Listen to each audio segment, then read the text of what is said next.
Muchas gracias. Yo la verdad es que estoy muy contento de estar aquí y estoy muy contento de que la organización de este acto, que salió de una iniciativa nuestra, de la Cátedra de Cambio Climático, haya corrido a cargo de la Rula de Avilés y que esté presente también la Dirección General de Pesca. Tengo que decir, no es para quedar bien, pero tengo que decir que, obviamente, a mí desde el punto de vista de la ecología y desde el punto de vista de la ciencia, mi interés prioritario es la conservación del medio marino. Pero también tengo que decir que la sensibilidad que hemos percibido en el sector pesquero es muy superior a la sensibilidad que encontramos en otros sectores primarios. Es decir, cuando tenemos que dialogar, por ejemplo, con los ganaderos, tenemos que dialogar con los agricultores, tenemos que dialogar con otros sectores, encontramos muchas mayores resistencias en cuanto a la comunicación de la información científica y a lo que nos dice la evidencia científica para desarrollar herramientas de gestión. Encontramos, como digo, una respuesta o una receptividad muchísimo mayor por parte del sector pesquero del que encontramos con otros sectores. Y eso, tenemos ejemplos. Nosotros hemos trabajado, por ejemplo, en conseguir la certificación de la pesquería del pulpo, que ya está funcionando en algunas cofradías del occidente de Asturias. Hemos colaborado también en lo que tiene que ver con los modelos de cogestión para la pesquería del percebe, y eso también es un modelo que está funcionando muy bien en cuanto a la gestión de ese recurso. Colaboramos con el Centro de Experimentación Pesquera en lo que es diseñar el plan de gestión para el OCLE, para el Gelidium, que es también otro recurso.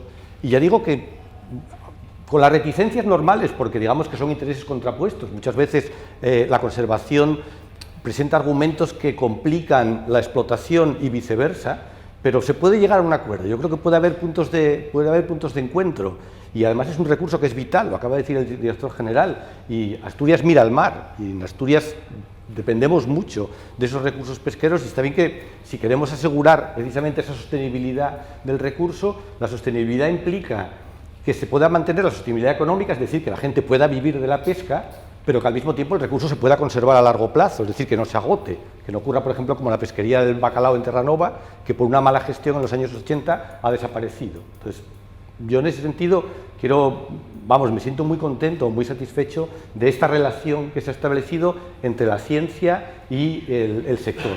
Y yo lo que voy a contar es lo que estamos haciendo nosotros, que tiene que ver con la realidad que el cambio climático está imponiendo en el medio marino. Por eso he titulado La mar que no conocemos, al menos que yo no conozco. Yo llevo toda mi vida, primero como niño que jugaba en la mar, he veraneado siempre en la Concha Artero, en el Concejo de Cudillero, y luego ya como investigador dedicándome a esto, y he visto muchos cambios, y estoy seguro que todos habéis visto muchos cambios en el medio costero. Y estos cambios son consecuencia del cambio climático en el medio marino. El cambio climático es una realidad, es decir, yo no encuentro ninguna manera más genuina de demostrar que existe cambio climático que proporcionar la evidencia científica. Entonces, si alguien es negacionista del cambio climático es porque niega la evidencia científica.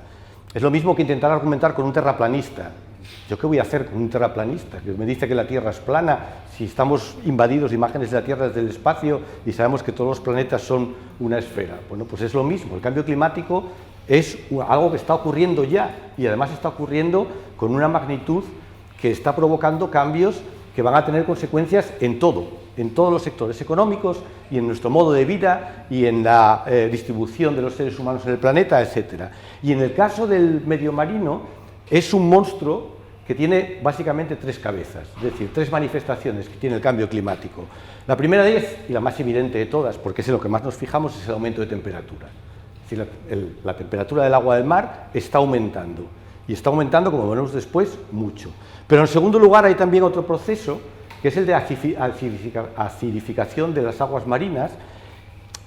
Los he puesto más o menos en orden de importancia, porque la temperatura, ¿es importante que aumente la temperatura? Sí, produce consecuencias, pero nos hemos fijado menos en los otros dos y realmente tienen consecuencias que a medio y a largo plazo van a ser bastante más significativas en lo que se refiere al propio funcionamiento del medio marino, que son la acidificación de los océanos, es decir, los océanos se están volviendo cada vez más ácidos como consecuencia de las emisiones de dióxido de carbono y otros gases de efecto invernadero, y luego el déficit de oxígeno, es decir, la disminución de la cantidad de oxígeno contenida en el agua de mar, que también veremos que puede tener también consecuencias muy relevantes. Vamos con la primera, la temperatura. Esto es evidente, y es que esta gráfica, que es de este año, es decir, no hace falta hacer nada más. Esta es la anomalía de temperatura en el Atlántico Norte. Todas las rayas azules, ¿esto tiene puntero? No. Bueno, todas las rayas azules son los valores más o menos de los años 90 y principios del siglo XXI. Todos andaban rondando, bueno, había un ligero aumento, como pueden ver, no más de medio grado, era una cosa, sabíamos que estaba aumentando, pero parecía que era un aumento más o menos progresivo. Y de hecho, la mayor parte de los modelos climáticos que se estaban manejando, lo que estaban anticipando a 20 años vista, a 30 años vista, a 50 años vista, era ese aumento progresivo que sugería que se podía llegar a una adaptación a esas condiciones, porque las especies son capaces de evolucionar frente a un aumento de temperatura. Ya ha ocurrido muchas veces en la historia de nuestro planeta, no tan rápido como está ocurriendo ahora, pero hay una cierta capacidad, se pueden desplazar las que se mueven y las que no, pues pueden seleccionarse, digamos que formas más resistentes que son capaces de vivir mejor a esa temperatura. Pero es que lo que está ocurriendo en los últimos 3 años no tiene precedentes. La gráfica verde, amarilla, morada, son los años 21, 22 y 23, y la que tenemos ahí, 20, 21 y 22, y la que tenemos ahí es la del 23. Es decir, estamos en territorio completamente desconocido. Ningún modelo había previsto este aumento de temperatura. Y esta es la anomalía térmica. Eso quiere decir que el agua de mar, además, tiene otro problema. No es solo que se caliente, es que el agua tiene una propiedad muy peculiar y es que es un perfecto acumulador térmico. Eso quiere decir que si la temperatura del agua aumenta, al mismo tiempo está acumulando cada vez una mayor cantidad de calor. Y como veremos después, esto compromete no solo lo que ocurre en el océano, sino que como la atmósfera y el océano están muy íntimamente acoplados, compromete también, entre otras cosas, el propio funcionamiento del clima en el planeta. Y este es solo el caso del Atlántico Norte, está ocurriendo en todos los océanos.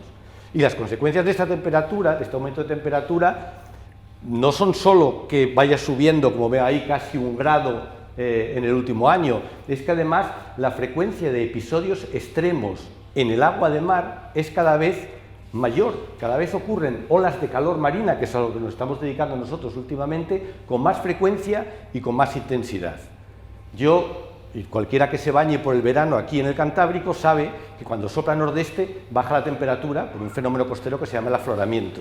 Y de hecho la temperatura media costera de las aguas del Cantábrico, aquí en Asturias, en verano raramente pasaba de los 20 grados. Ahora es bastante habitual que pase de los 23 grados en periodos de más de una semana. Y esas olas de calor, como digo, son cada vez más frecuentes, las estamos estudiando. Tenemos termómetros repartidos por toda la costa que nos dan un dato de temperatura cada media hora. Y eso lo llevamos haciendo desde los años 80. O sea que ya tenemos una serie temporal que nos permite sacar algunas conclusiones.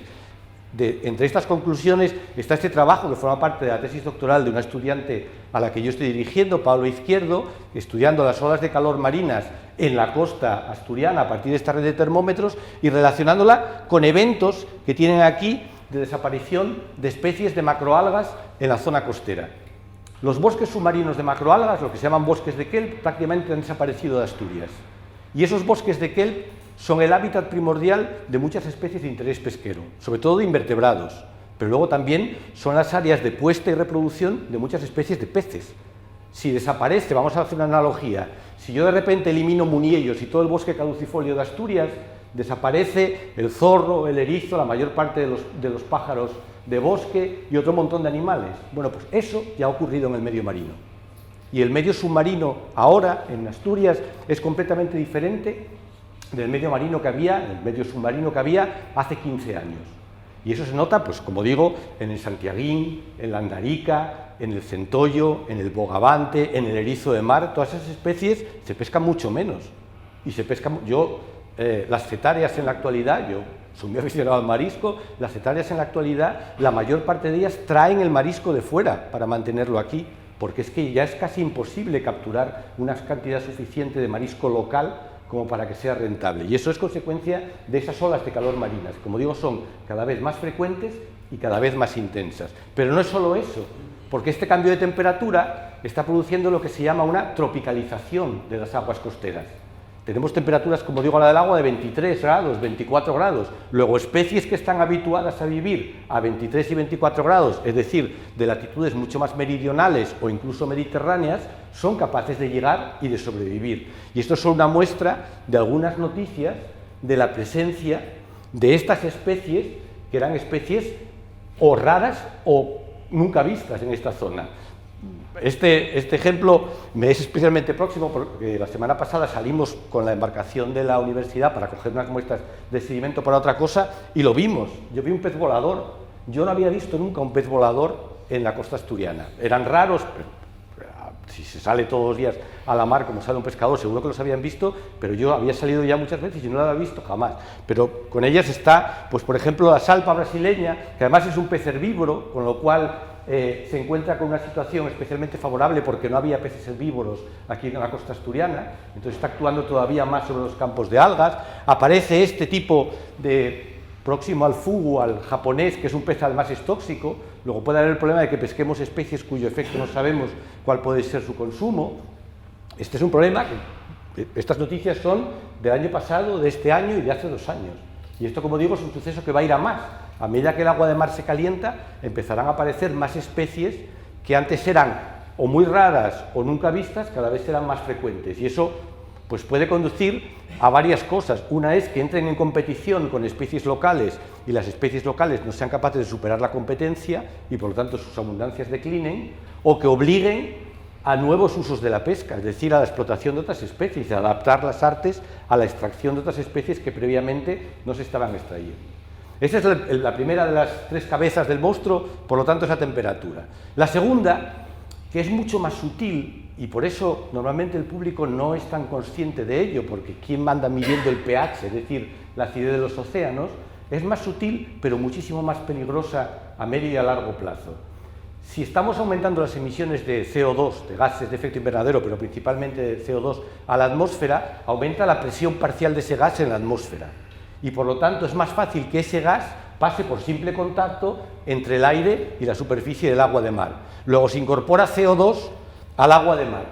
Y el agua marina con el CO2 tiene una dinámica bastante compleja, es lo que se llama el sistema carbónico-carbonatos, porque reacciona con el agua de mar y forma bicarbonato y carbonato.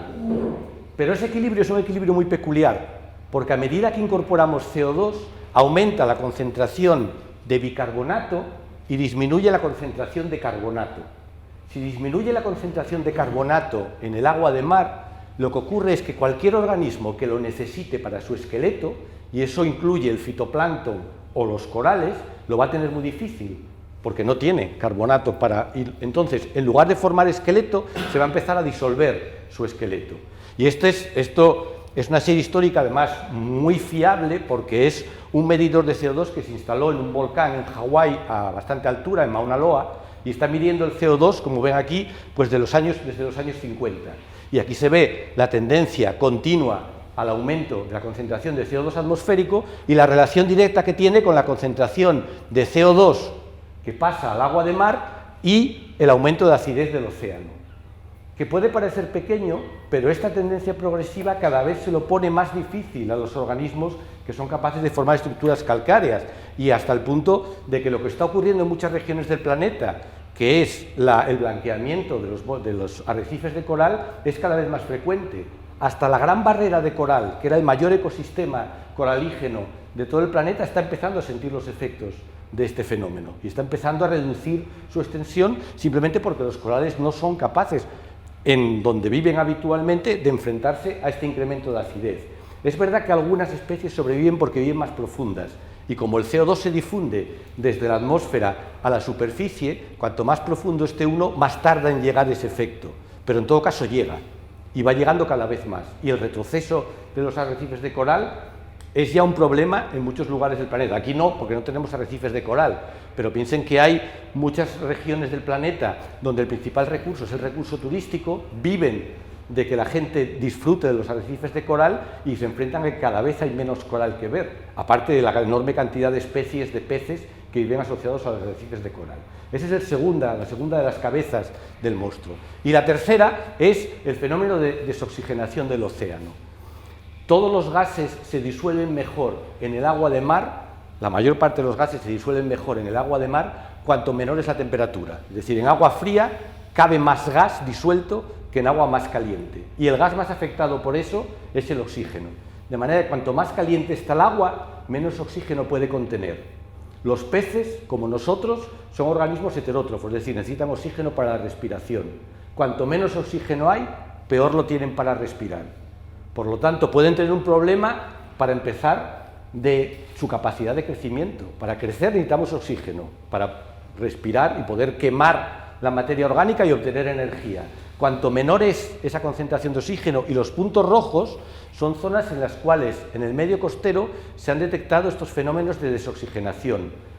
Y cuando están los puntos rojos es porque son fenómenos de desoxigenación extrema. Es decir, que la cantidad de oxígeno se ha reducido tanto porque son muy superficiales, porque la carga de materia orgánica es muy grande, porque hay un aporte de los ríos o porque hay contaminación, que se consume prácticamente todo el oxígeno y ocurre esto, que son los desiertos hipóxicos, es decir, zonas del océano que no son capaces de albergar vida porque no hay oxígeno suficiente para que los heterótrofos puedan sobrevivir. Y este es otro fenómeno, como digo, asociado con el cambio climático. Entonces, estas son las tres cabezas del monstruo. Pero les puse la imagen del cancerbero mítico con un truco, porque en realidad el cancerbero tiene otro efecto más, es decir, su cola también es monstruosa, es la cola de una serpiente. Y este es el último de los cambios, que es probablemente una amalgama de los tres anteriores y que es el peor de todos, porque tiene toda la pinta de que podría conducir, los científicos dicen en la actualidad que con una probabilidad entre el 35 y el 40% antes de 2030, faltan 6 años, antes de 2030, que puede ser el colapso de lo que se llama la circulación, el cierre de la circulación meridional del Atlántico Norte.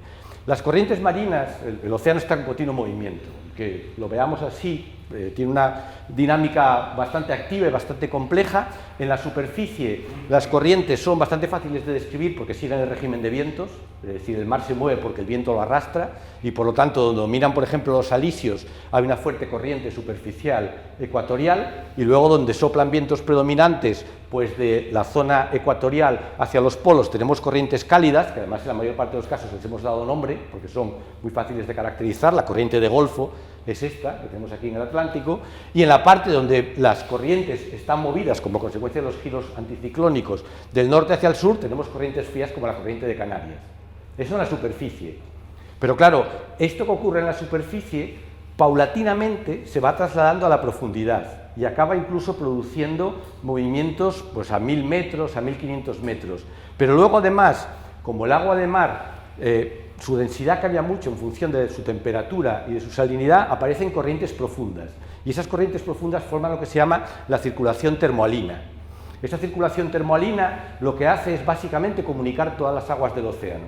Si yo fuera capaz de poner una marca, por ejemplo, en una gota de agua y la siguiera a lo largo de todos los océanos y la marcara, por ejemplo, aquí, delante del Cantábrico, al cabo de 1000 años volvería otra vez aquí, como consecuencia de esto, que es lo que se llama la cinta transportadora oceánica.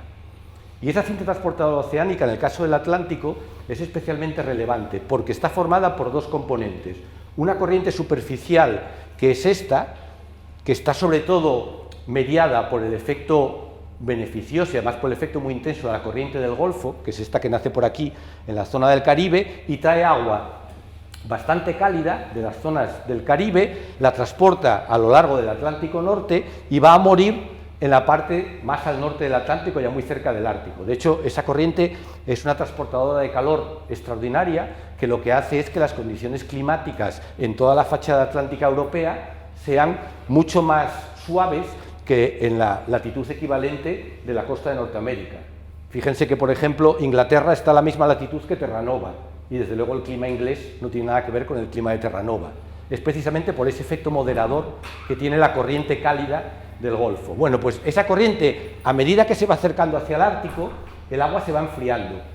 Y entonces, al enfriarse, se vuelve más densa, se hunde precisamente en la zona del Ártico, aquí se forman lo que se llama aguas profundas, y luego circula por el fondo del Atlántico en dirección norte-sur, para cerrar, digamos, esta especie de anillo, que luego se completa con otros 3 anillos porque hay una circulación muy potente de agua alrededor de la Antártida, porque ahí las temperaturas son frías todo el año y por lo tanto, tanto el agua superficial como el agua profunda es muy fría. Pero como ven, está todo más o menos conectado.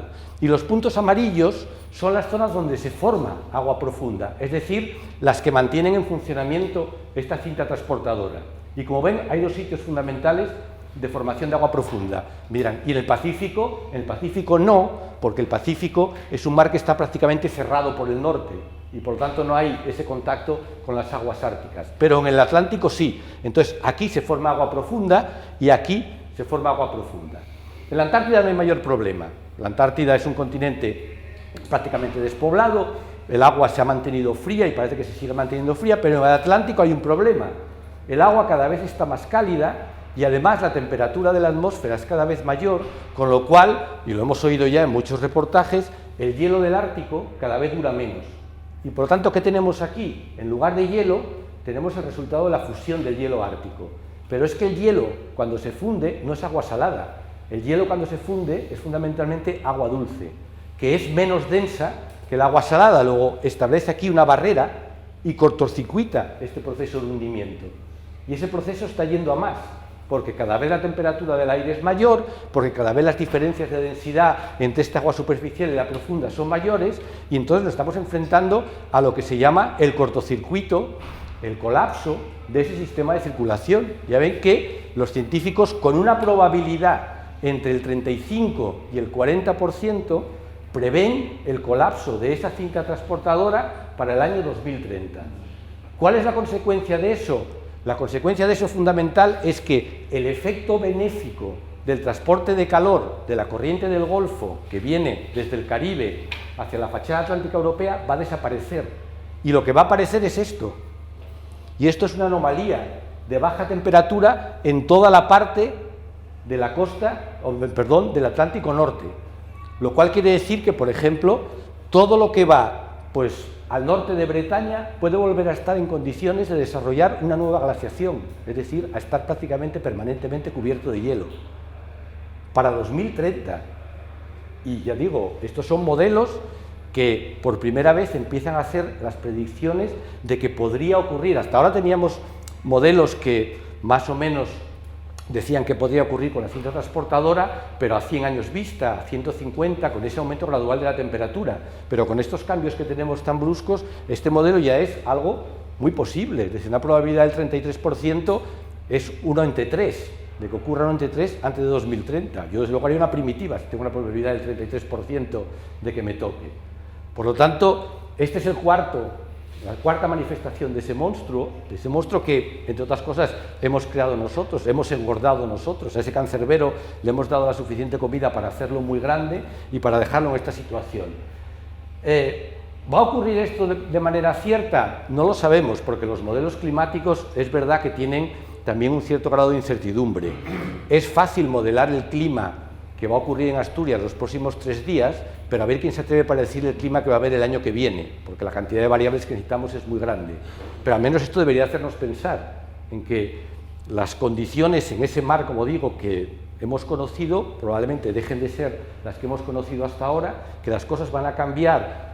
Hemos alcanzado lo que muchas veces los informes del panel internacional, el panel intergubernamental de cambio climático, llama un tipping point, un punto de no retorno. Es decir, esto se da la vuelta, a los que son marineros lo saben muy bien, el barco se puede inclinar un poco, más, pero cuando llega al punto en el cual compromete el centro de gravedad, se da la vuelta y ya queda volteado, y eso ya no tiene solución.